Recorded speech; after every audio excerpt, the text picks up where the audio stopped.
Brownfield commodity market reporter John Perkins, the closing market minute for Thursday, May 15th.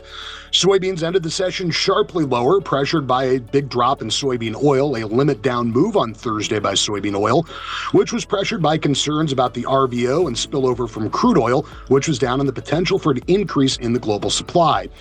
Also, CONAB did increase its outlook for Brazil's soybean crop this year, and planning and development conditions in the United States generally look favorable. On top of that, it was another bearish week for old crop export sales, with no reported interest from China. Corn was mixed, mostly lower. It did start the session firm, but could not follow through, watching the generally favorable planning and development conditions here in the United States.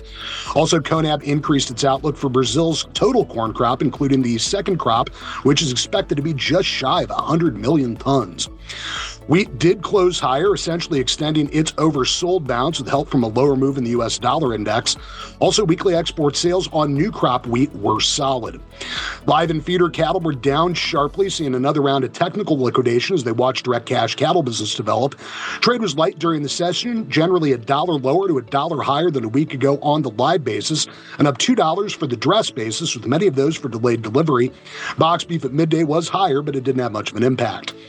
And hogs ended the session higher, supported by the higher midday move in pork. Still, there are some ongoing questions about sustained domestic and export demand.